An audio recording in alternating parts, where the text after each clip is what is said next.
Cuando a Cristian le diagnosticaron trastorno de ansiedad y depresión, como es costumbre, gran parte de los pacientes que por primera vez se enfrentan a esta patología fue negar que algo así estuviera en su vida. Sí, es muy normal que a veces la fragilidad humana nos lleve a rompernos. No solo somos vulnerables a los golpes, la vida en muchas ocasiones maltrata, y eso ni siquiera depende de la voluntad del ser humano. Aquello de aguantar o ser resiliente también tiene su límite. Los primeros síntomas de Cristian lo llevaron a aislarse. Fue casi como convertirse en un ser asocial. A veces esto que nosotros tenemos, estos diagnósticos, nos hacen como que muchas personas se alejen. Entonces he empezado a tener como algunas dificultades, soy muy poco sociable, entonces todo esto ha llevado a que de repente yo diga como que bueno, busquemos algo en Pereira. Empiezo a buscar en Pereira así de la nada, me sale una oportunidad laboral. Y todo se da súper rápido. Vengo a la entrevista y en 2 días ya me estaban diciendo empieza a trabajar. Entonces fue así como de la nada. No estaba contemplado, sin embargo creo que fue la mejor decisión que podía haber tomado en mi vida después de mucho tiempo y después de muchas decisiones. Digamos que Cristian Orozco estaba en una etapa súper complicada, súper difícil. Entonces digamos que este cambio le ha servido para su vida, le ha servido para su entorno. Las manifestaciones de los trastornos mentales, especialmente los asociados a la depresión, conllevan a profundos estados de tristeza y melancolía, como lo definieron hace centenares de años los filósofos griegos. La sensación que expresan quienes la padecen es que se resquebrajan por dentro. Las grietas que se forman en el interior del ser llegan a un punto que se convierten en insoportables. La sensación de malestar es intensa y, lo que es peor, a cada paso que se da en la cotidianidad, esa sensación es una compañera inseparable. La depresión clínica es un trastorno del estado anímico en el cual los sentimientos de tristeza, pérdida, ira o frustración interfieren con la vida diaria, durante un periodo de algunas semanas o más. Una ruptura amorosa fue el desencadenante del trastorno para Cristian. Muy seguramente ya estaba predispuesto a padecerlo, pero en gran parte de los pacientes con alguna enfermedad mental, el detonante familiar marca el punto de partida ya consciente sobre la alteración. Ahí fue donde me di cuenta que tenía un problema. Ahí fue donde yo digo, bueno, tengo que aceptar que tengo un problema, tengo que ir al psicólogo para que me diga, bueno, qué es lo que pasa, porque, bueno, ese es mi trabajo. Y si yo empezaba a odiar a las personas, entonces imagínense cómo iba a ser mi trabajo, me iban a salir despidiendo y pues ahí sí se acababa todo. Entonces así fue que comenzó esto. Decido ir al psicólogo. Pensé que era una sola vez, yo dije, bueno, tenemos como somos ignorantes frente al tema, creemos que vamos a ir al psicólogo y nos va, digamos que con una charla ya, todo se va a curar. En realidad las cosas no son así. Entonces eso era lo que tenía en mi pensamiento. Voy, me deshago con el psicólogo, él tiene una varita mágica que me dice, no, Cristian, ya estás bien, no sé qué, pero las cosas no son. Entonces me empieza como a remitir con psiquiatría y bueno, ahí es donde se desarrolla todo eso. El psiquiatra me diagnosticó trastorno de ansiedad y depresión. Hay una insoportable sensación de querer que todo acabe, que el presente desaparezca, que el instante deje de ser eterno. Es un displacer que roe las entrañas. Se deja de dormir, ya no hay paz ni oasis posible, relatan quienes sufren de depresión. No se pueden desconectar de sus pensamientos, no escapan del malestar. En las causas principales aparecen las transmisiones de padres a hijos. Esto puede deberse a los genes, comportamientos aprendidos en el hogar o su entorno. La depresión puede ser desencadenada por un hecho estresante o infeliz en la vida. Frecuentemente, se trata de una combinación de estos factores. El tema de conocer, de hablar, de socializar, me fastidiaba terrible. Todo el tiempo era... De hecho, yo viví mucho tiempo en Cali, muchos años allí, y no tengo amigos, porque era como que, ven, te voy a presentar o vamos a salir. No, qué pereza, no quiero. Literal me daba fastidio. Entonces, digamos que obviamente tenía una relación sentimental, quería a esta persona. No sé ahí qué, digamos, qué respetarle, por qué no aborrecer a esta persona, por qué no aborrecer, porque pues habían personas también allegadas, obviamente, que adoraba con mi alma y que adoro aún con mi alma, pero entonces no sabría cómo decirle que por qué con estas personas no desarrollaba como ese tipo de fastidio, porque pues vivíamos juntos, estábamos juntos todo el tiempo y con esa persona y con sus alrededores no se desarrollaba ese tipo de cosas. La Organización Mundial de la Salud estima que la depresión es la cuarta enfermedad que más incapacidad provoca en el mundo. Asimismo, considera que su frecuencia aumentará en los próximos años y que pasará del cuarto puesto al segundo en esa lista de enfermedades que generan más incapacidad. La depresión es la enfermedad psiquiátrica más frecuente. Cerca del 20% de las personas padecen a lo largo de su vida una depresión. El 70% de estos pacientes con depresión son mujeres y puede sufrirse una depresión a cualquier edad. Y obedece a un conglomerado de factores genéticos, ambientales, que están produciendo los síntomas por la vulnerabilidad que está adquiriendo la persona, ¿sí? Muy relacionado con su estilo de vida. Ahí las recomendaciones de tratamiento, ¿cuáles son? Mire, lo mismo, es ver la intensidad, el gradaje, todo, a ver cómo se va a abordar, qué factores de su estilo de vida son intervenibles, tiene sobrepeso o no, tiene higiene del sueño, ¿no? Duerme bien o no, qué hace esa persona antes de dormir, está pegada de un computador o de un celular cuando duerme, entonces se queja de insomnio, hay que mejorarle esos aspectos, qué come esa persona, comida chatarra, hay que mejorar todo eso porque es que eso hace parte de lo que lo está enfermando, ¿sí? Y la propuesta farmacológica, si es al lugar, ¿no? Si esos síntomas son paroxísticos, es decir, usted en medio de su trabajo no aguantó y le tocó salir, ¿sí? A llorar o a que lo atendieran por urgencias porque creyó que era un infarto, ¿sí? Entonces eso hay que tratarlo porque lo incapacita, ¿sí? Eso también le puede ocurrir a usted en la casa, ya no aguantó el estrés de la casa y estalla en ira o se va, ¿sí? Entonces hay que intervenirlo y hay que ver y obedece a un desequilibrio, ¿sí? El trastorno de ansiedad en su expresión más genuina, ¿sí? Es lo más común de la psiquiatría, de la salud mental, ¿sí? Y es lo más relacionado al estilo de vida.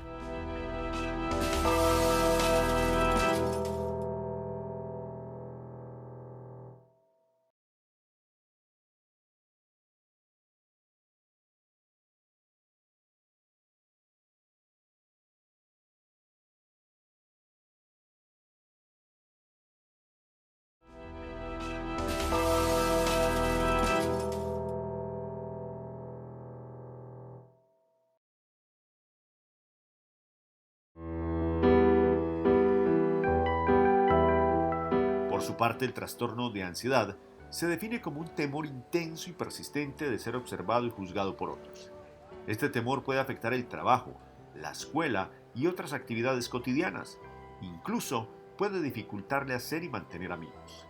Sin embargo, el trastorno de ansiedad social no tiene que detenerlo de alcanzar su potencial. El tratamiento le puede ayudar a superar los síntomas. La ansiedad es probablemente el síntoma más frecuente en la esfera mental en el mundo, ¿sí? Es lo más frecuente y está del orden hasta del 60% a veces de la población.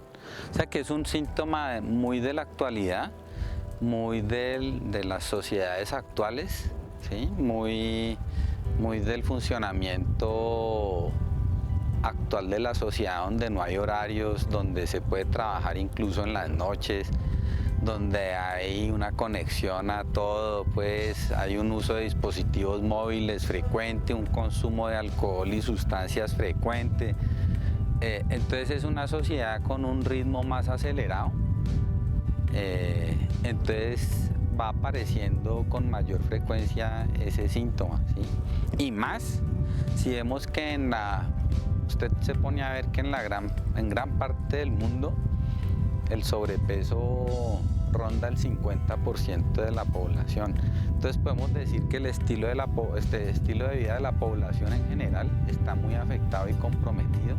Y en la esfera mental es de los primeros trastornos que ya comienza a aparecer como tal. Es decir, la ansiedad ya involucra varios síntomas, ¿sí? Y el más preponderante es como una sensación de que algo malo va a pasar, ¿sí? Y puede estar presente en un grado chiquito y crónicamente, entonces usted lo va viviendo y se acostumbra a vivir así, como puede aumentar si su estilo de vida empeora y las exigencias ambientales y pandemia, lo que sea, perdió su trabajo o su relación de pareja está difícil o ¿sí? Se le dañó su carro y vale un plata, entonces comienzan a acumularse cositas que van aumentando esos síntomas ansiosos y ya el temor comienza a generarle a usted un malestar clínicamente significativo, le interrumpe actividades, tiene que suspirar, siente palpitaciones, comienza a sudar, el sueño se le daña, se siente cansado, comienza a sentirse triste o irritable sin saber por qué.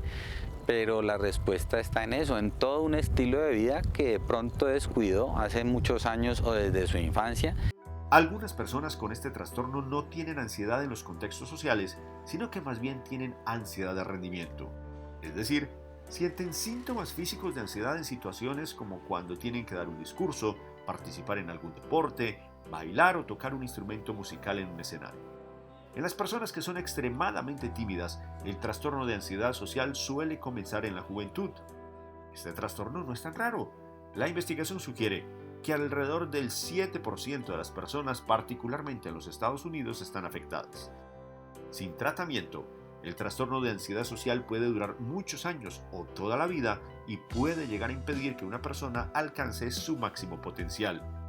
Si esa persona antes era social y compartía con otros y en el transcurso de la aparición de estos síntomas crónicamente fue cambiando, ya no le veía sentido, pues obviamente ese cambio en su forma de ser obedece a esos síntomas que lo están resguardando en su casa, que es donde más seguro se siente, porque pronto si sale siente que se va a enfermar o algo. Pero una persona que siempre ha sido introvertida, ¿sí? No hay por qué hacerle un diagnóstico, ¿sí?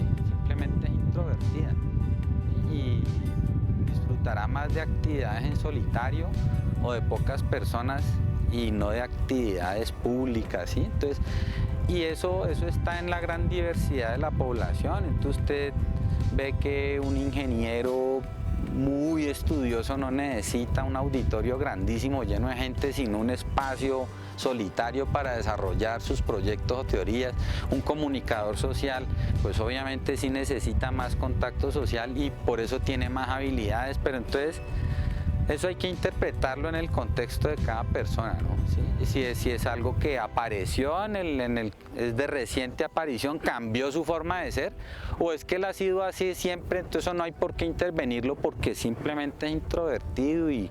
La depresión se califica en 4 subtipos: depresión mayor, distimia, trastorno adaptativo y otros trastornos depresivos.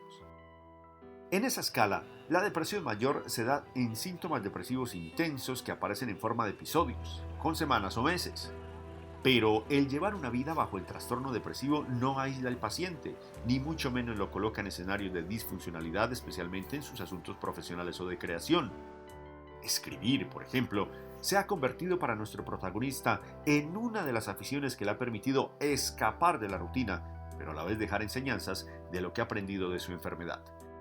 Wow, vale la pena todo esto, vale la pena vivir cada momento y de repente empiezo como no sabía que tenía dotes de escritor, empiezo como de repente a escribir lo que pasa en mi día a día, escribía mucho cuando estaba triste, cuando me sentía depresivo. De repente un día me siento feliz, pasa algo en mi vida, me siento feliz y empiezo a narrarle esto al computador. Sentía que no me juzgaba, sentía que no me criticaba, simplemente me estaba escuchando, era lo único que hacía el computador. Entonces empiezo yo con una sonrisa así de esas que uno pone todo estúpido en mi computador, empiezo a escribir, a contarle como si él fuera una persona, a contarle todo lo que me pasó, porque estoy feliz. La depresión duele, y no es una metáfora. El sufrimiento no es una abstracción, hace mal.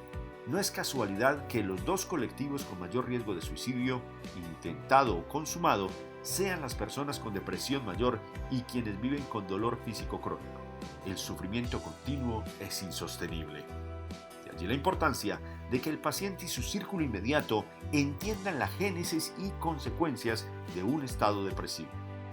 Cuando te rodeas de las personas adecuadas, cuando estás con las personas indicadas, cuando te abres, cuando te mostras como verdaderamente sos, ahí es donde empieza a cambiar tu entorno. Ahí, cuando ya no estás encerrado en ti mismo, sino que tú te abres te abres y sabes que esa es la persona indicada, sabes que esta fue, ya, se acabó la búsqueda, ahí la tienes enfrente, no la dejes ir, para no dejar ir a estas personas. Y es necesario como que seamos nosotros mismos. Ya. Y ahí fue donde comprendí que vale la pena todo esto. Vale la pena luchar y seguir.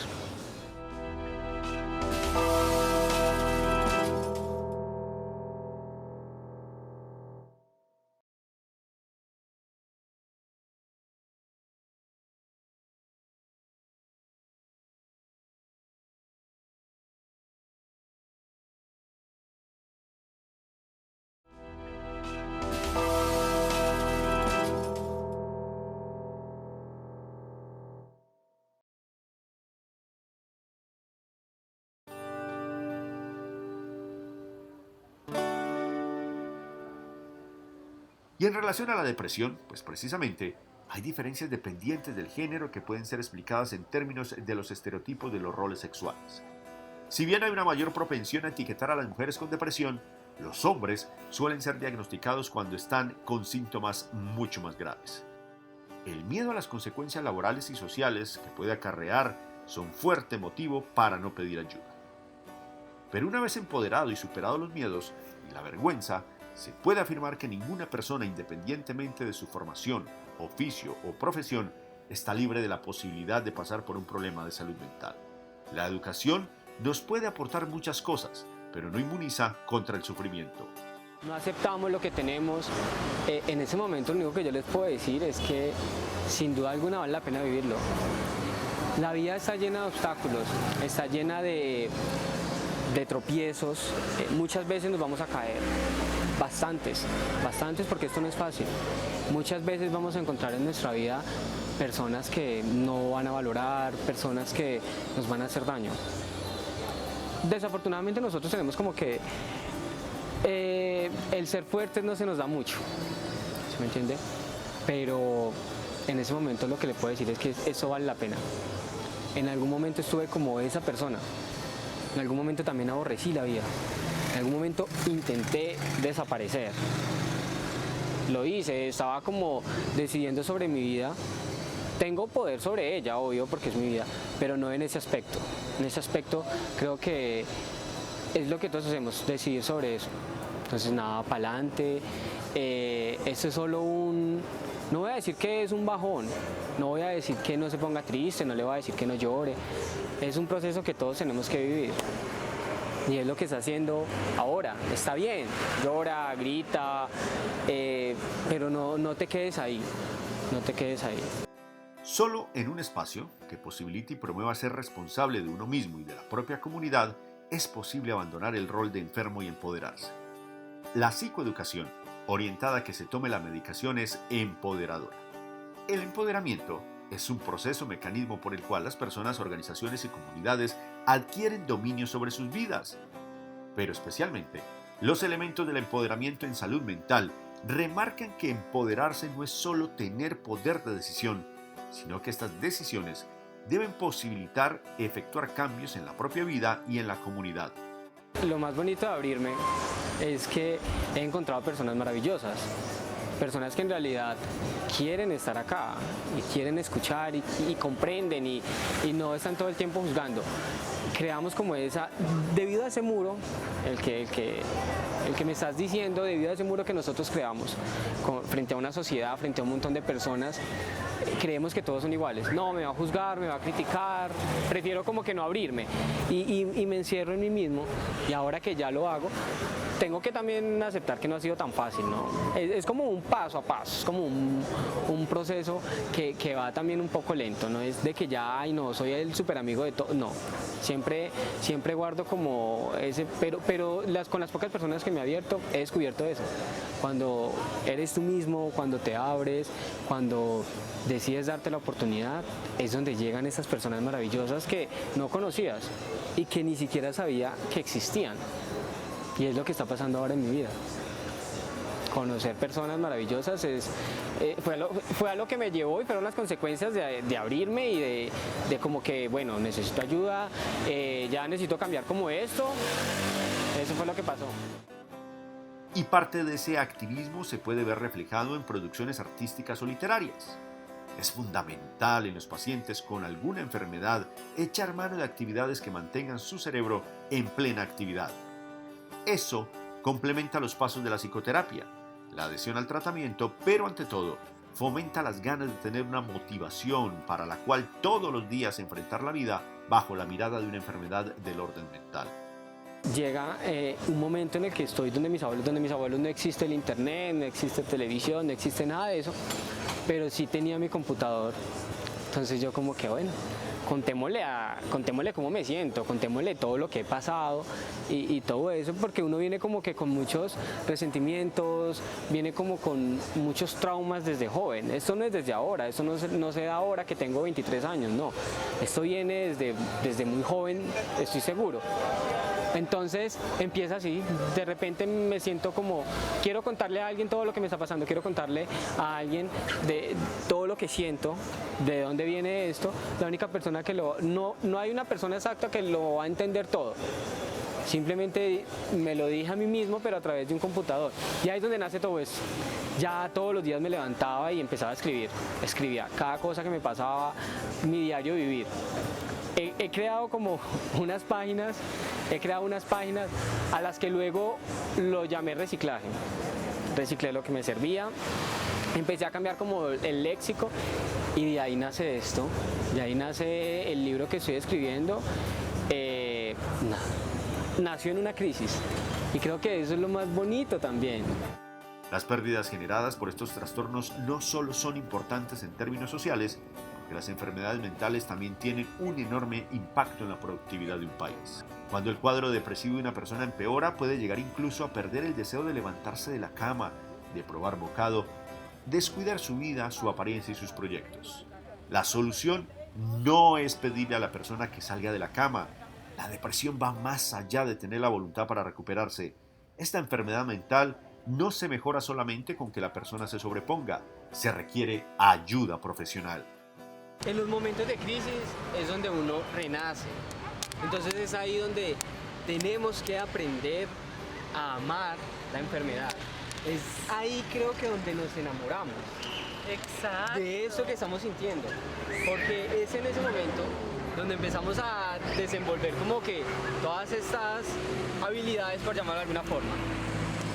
Creo que alguien me dijo un día que somos somos seres especiales, no somos iguales al resto, aunque nos traten de enfermos y esto. Y creo que ahí aprendí a amar más mi enfermedad. Me justo encanta en ese momento. Eso, Cris, justo cuando dices enamorarse de la enfermedad, parece imposible, pero enamorarse de la enfermedad, los bajonazos te llevan a inspirarte y los altos te llevan a renacer. Me encanta. Súper bien.